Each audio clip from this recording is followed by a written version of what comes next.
Jerusalem. Israel said Sunday night it was tightening its grip on Hamas strongholds in Gaza with heavy air strikes and ground-s as its forces raced deal a decisive blow to the militant group.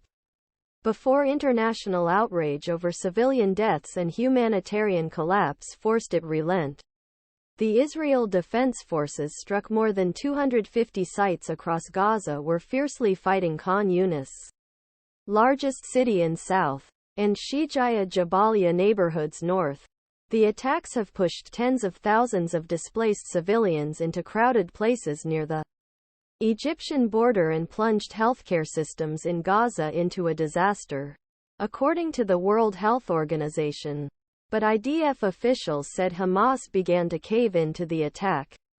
Recently leaked videos of captured Gazans purported to be Hamas fighters handed over by authorities have been seen in Israel as evidence that the group's forces are beginning to lay down their weapons.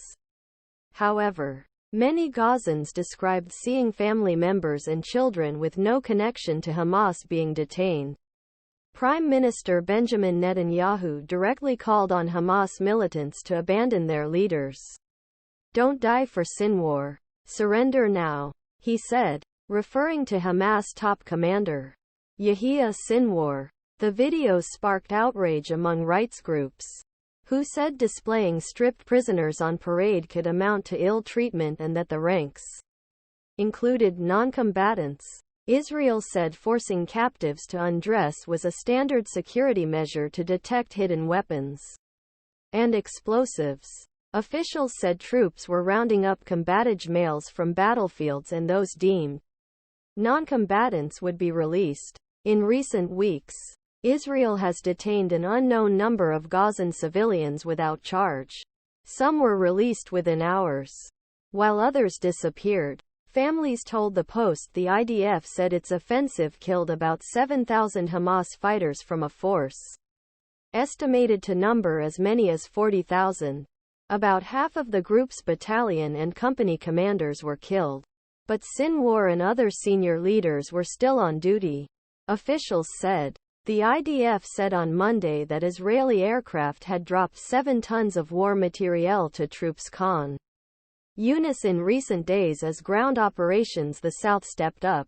Hamas remained defiant, saying in a social media post on Monday that Israel and the United States should not expect to rescue any more hostages from Gaza alive without exchange and negotiation with the group. Critics have warned that it will be difficult to achieve Israel's goal of eliminating Hamas as a fighting force, as most of the fighters are reportedly sheltered in tunnels and underground chambers.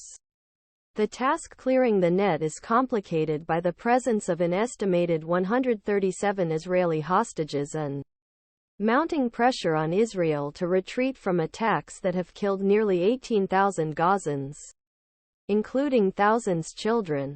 According to Gaza health officials, U.S. Secretary of State Antony Blinken over the weekend repeated one of Washington's increasingly